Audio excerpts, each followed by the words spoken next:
Hello and welcome to the MoneyMagpie Invest Podcast. I'm Jasmine Birtles, founder of MoneyMagpie.com, and today I'm joined by my lovely friend Tim Price, who is co-founder of Price Value Partners, which is a boutique wealth management firm in London, and general all-round amazing guy. Hello there, Tim.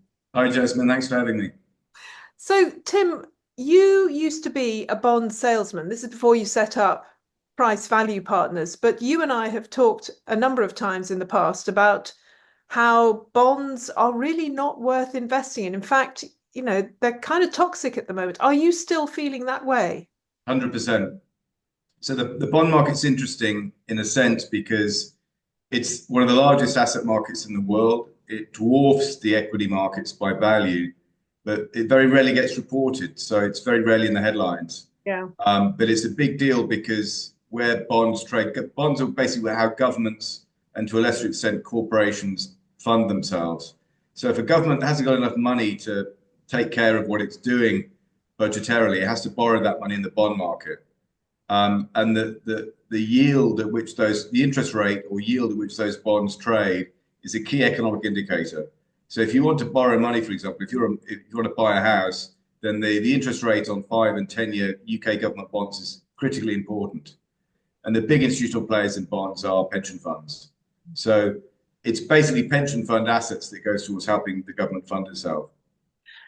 But as we know, as you know, as I know, bonds are doing badly generally. I mean, not just in this country, but we've recently heard about what's happening in Europe, particularly in France. Bonds are really not doing well, and they haven't been doing well for a long time across the That's West. correct. So surely that means that a lot of people's pensions are in jeopardy, aren't they?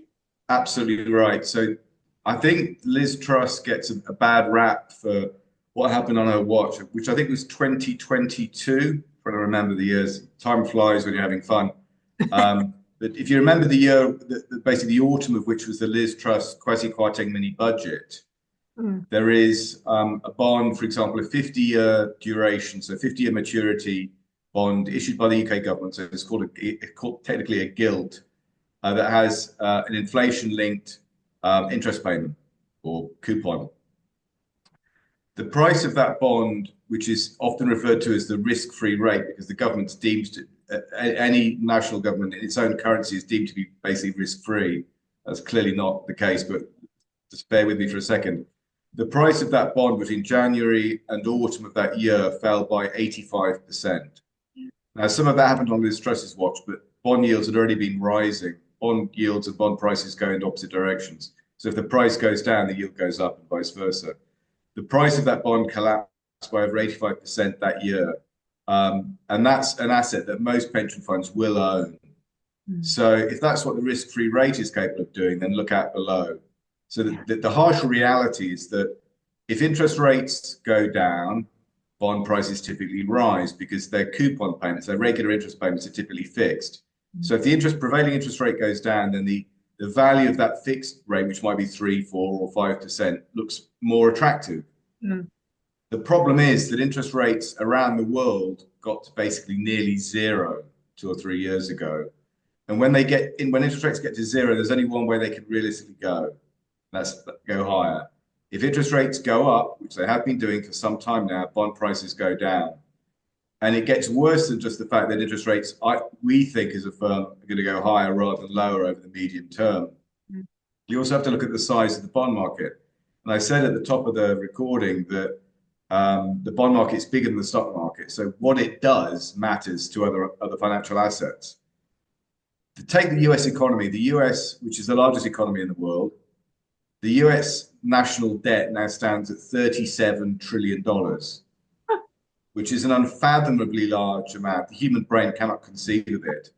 And it's growing, that debt burden is growing at the rate of something like $1 trillion every 100 days now. So I make a very humble prediction, which is that debt will never be paid back. Or rather, if it is paid back, it'll be paid back in devalued money, devalued dollars. And the US is not the outlier here. The UK is in a comparable position. We're not as heavily in debt, but that's only because we're a smaller economy. France is worse. Most of Europe's worse. Japan is doubly worse. The debt to GDP ratio, the size of the debt relative to the size of the economy in Japan is something like 350%. Japan is bankrupt. Now, the private sector isn't bankrupt. So Japanese companies aren't bankrupt, but the government is. And this is the problem that governments throughout the West basically will never be able, we think, will never be able to pay back their debt except in basically devalued money. So if you're a government and you're head over heels out of control in debt, in indebtedness, there's only three things you can do. One is you can try and grow the economy enough to grow that debt burden away. I'd argue, especially in a European context, a Eurozone context, that's impossible. The second option is you default on it, or these days we wouldn't be that explicit, so we'd say something nicer like it'd be a debt restructuring or something like that. The amounts are the same thing. Yeah. A debt restructuring, brackets, default brackets, because we live in a credit-based monetary system, that would be Armageddon. So let's park that as an option. So what are we left with? We're left with what's in box number 3. What's in box number 3 has been what every heavily indebted government throughout all history has resorted when it's borrowed too much, and it's called inflation. Inflation is a policy. So inflation is an official state-sanctioned policy, and it is what every heavily indebted government is going to use. The question mark is then only whether does the bond market collapse before the currency collapses, or do we enjoy a collapse of both bond markets and currencies together? Answers on a postcard. Nobody knows. But that's the direction of travel. And that's why we don't, as a business, have any exposure to bonds, whatever, for our clients. But most financial advisory firms do. Well, exactly. And that's another thing that worries me, because it's almost sort of a religious doctrine is that you have a mixture of risky shares and solid bonds. And that's what so many people are being told. But that means individuals and whole institutions surely are under enormous vulnerable. Yeah. Yeah, so in the private client world, there's something called the so-called 60-40 portfolio. And the 60-40 portfolio is basically a portfolio that consists of 60% equities from around the world, 40% bonds from around the world. But in both cases, they'll typically be indexed or benchmarked. That is to say, if you're tracking a global index, something like, say, the MSCI World Equity Index, you will basically mirror what the weightings of various countries are in that index. So the US, because its stock market's been so good for so long, the US stock market accounts for about 70% of the MSCI World Index. So in other words, if you're an indexed manager or indexed and you have private clients, but you're indexed in the same way, then your portfolio will basically consist, your equity portfolio, your stock portfolio will consist of 70% US, whether you even like the US or not, which clearly is absurd. It's even worse in the context of the bond market, because the way bond indices work is they are a reflection of the most heavily issued debt. So if you think about the logic of that, it's like saying, if I have to follow a global bond benchmark, I don't really get to choose, so I'm forced into it by what the benchmark has. But imagine you've got two friends, so Tom and Dick. Tom is a multimillionaire who doesn't need to borrow money, and Dick has no money, only he's got a massive overdraft. The way bond indices work is you're forced to give your money to Dick and not to Tom, because Tom hasn't issued any bonds, but Dick's issued loads. So the most heavily indebted countries are the biggest components of the bond indices. There is no logical rationality to this whatsoever. It's an accident waiting to happen. Well, exactly. I mean, because these heavily indebted countries, of which we are one, as you pointed out, could actually collapse. I mean, we've just seen, in the last few weeks, the French government essentially collapse. The German government collapsed a little while ago. Thank God we're not in the Eurozone. Thank God we're not in the EU anymore. Yes, well, it's a good point. Except, you look at ours and go, only a matter of time. Yeah, that's true. So, just a couple of weeks ago, I interviewed Steve Baker, the former MP, and he said that this country, just looking at Britain, and it'll be the same with other European countries particularly, but he said that this country has between 15, 20 years left of money, of state money, state-funded state pension benefits. I'm not sure it's necessarily even going to be that long. Mm. But the phrase state money gets to the heart of the problem, because every time the government issues a budget or talks about the economy, it talks about, government doing this, government doing that. The government never has any money. The government basically has, it has pledges that it often breaks, like the current Labour government's done since it was elected. But the government doesn't create money. Money is created by entrepreneurs. Money is created by the private sector. All government can do is take money in and then redirect it into its pet projects. The government cannot create money. The central bank can print money, but that's not quite the same thing. In terms of wealth generation, governments do not create wealth, full stop. Only entrepreneurs do that. So that's the first thing to say. And the second thing to say is there will come a point, who knows when it might actually arise, but there will come a point where the bond market says basically enough. So the bond market is basically institutional investors. They might be sovereign funds, they might be pension funds. Either way, if there's a buyer's strike and basically enough institutional buyers say, I don't want to play this game anymore, the government can't fund itself. And as you've alluded to, that happened quite recently in France, and the German government's in a similar position. And maybe the UK government gets there. So there are these entities that are called the so-called bond market vigilantes. And it comes up the idea of sort of cowboys running into town and asserting fiscal discipline on governments. It is a really worrying scenario for anybody, whether you've got investments or you haven't, because most people, have something. And if you don't, then you're relying on the state. So if you think that the state is not going to last in terms of its payments, but also the investments that many people have, their own pensions that they've worked for through their lives, that's a really worrying scenario. Is there any... For sure. Is there anything we can say to people to somehow defend their position? Let's make it a very binary choice for the sake of argument. In other words, if someone rushed into our office now and put a gun to my head and said, you can only invest in one type of investment, and the two choices were basically paper, that is paper promises, bonds, cash, deposits, so-called fiat currency exposure, naked fiat currency exposure, i.e. paper money and paper promises, or real assets, that is to say, tangible, non-financial economic assets, be that gold, silver, fairly priced stocks of productive companies. We take the real asset side of that trade every day of the week. So I think what we are going to see in the very near future is there'll be basically be a disparity. There'll be a schism, there would be a break between the value of paper assets, things like bonds, that are basically nothing more than political promises, and real assets that are tangible, non-financial things like precious metals and industrial metals and commodities. And if our analysis is correct, then, and it certainly feels to me like we're living through a sort of a bad, carbon copy of the 1970s right now. Yeah. The 1970s, to remind people, 1971, President Nixon took the dollar off gold. So in other words, gold had previously been backed by, the dollar, US dollar was backed by gold, and Nixon basically devalued overnight in a surprise move.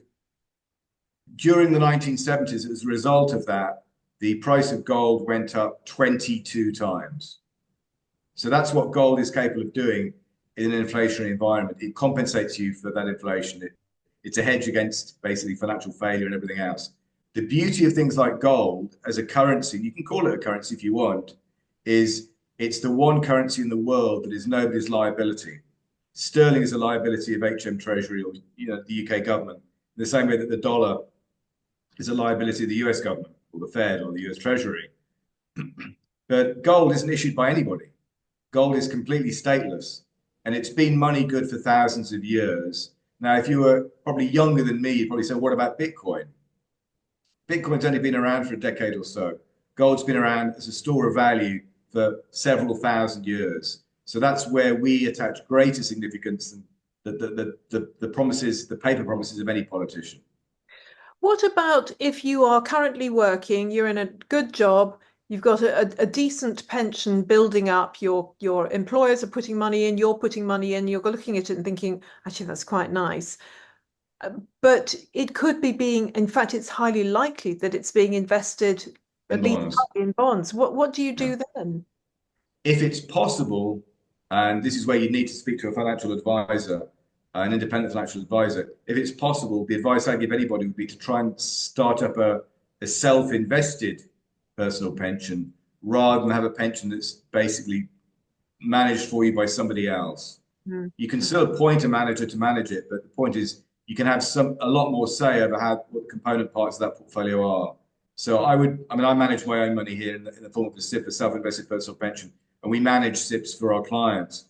But the chances are for the average person, they have their money in a pension scheme and they have no idea what's being done with that money. They just get a statement every 6 months or whatever, and they're told to sort of, just wait and hope. Right. So if possible, I mean, and I'm sure this is possible with a lot of companies, you can say, look, I'd like to take my money and manage it myself, or put it in. That may or may not be possible, but Mm. I know. So I was literally speaking to a client earlier today, and they said I won't name the manager, but they had a pension portfolio managed by a third party manager, and they said, "Well, I don't want to own any bonds," and the manager said, "Well, that's impossible." And they said, "Well, I also like to own gold." They said, "Well, that's impossible too." And this is the incredible thing about the financial services industry, that we're giving our money to other people who then treat it like their money and not ours. Yeah, speaking of that, and regulation, etc., we've been hearing recently, I think that there are louder and louder murmurings about the Financial Conduct Authority, the FCA, over-regulating. From experience, the regulator gets also a bit of a bad rap, because I think what is actually happening here is a lot of large organizations are citing regulations to account for their current investment behavior. But we know from our own experience that the regulator, everything that we own for our clients, which incorporates value stocks, trend following funds, special type of sort of trading vehicle, and clearly real assets, which is very important to us now. All of the things we own are permissible assets within a self-invested pension environment. So we know we're in the regulatory, we're operating according to the regulatory rules.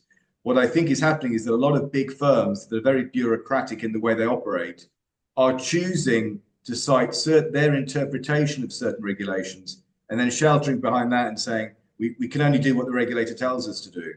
If we get your crystal ball out, what do you see? Here's what I prepared earlier. What do you see for the next 12 months? Chaos, more chaos, more chaos. So clearly the first thing we've got to contend with is the inauguration of President Trump on the 20th of January. A lot of people are upset about the nature of some of Trump's picks. To my way of thinking, they're fantastic. At which point, I'm just going to take out my Javier Milei, my contempt for the state is infinite mug, so that everyone can see that. The perfect Christmas and New Year gift. Yes. But this is really, that really comes down to the point. So you've had this guy Javier Milei who's come to, into authority in Argentina, and he's taking a clean sweep. He's taking a broom to everything. That's what America looks like it's about to start doing. We should do the same thing. Well, that's true. My feeling is that this Labour government isn't going to last more than a couple of years, and certainly I happen to agree with you. That may just be wishful thinking on our part.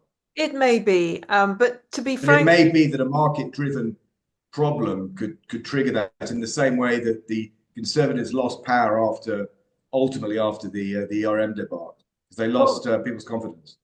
So, Tim, as a final word, what do you think that investors need to do and be careful of in 2025 to make sure? In terms of what they should do, I think they should get on their knees and start praying. And being more practical, I think, again, I mentioned the pension structure type thing. Wherever possible, whether it's in a pension fund or maybe it's within the context, say, of an ISA, an individual savings account, if you feel comfortable doing so, try and take control of your own assets rather than just allow somebody else that you may never even see to take control of them. So forewarned is forearmed. We'd back real assets all the time. And if the 1970s is any indicator, then commodities, including the likes of precious metals, will likely do very, very well in an environment that might see lots of political chaos, lots of higher inflation than anybody would like to see.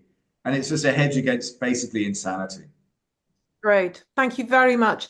This is Tim Price from Price Value Partners, and I'm Jasmine Birtles, founder of MoneyMagpie.com. This is the Money Magpie Invest podcast. Like, share, tell everybody how fantastic it is. Subscribe to us and subscribe to the Money Magpie Invest newsletter, which you can find on MoneyMagpie.com.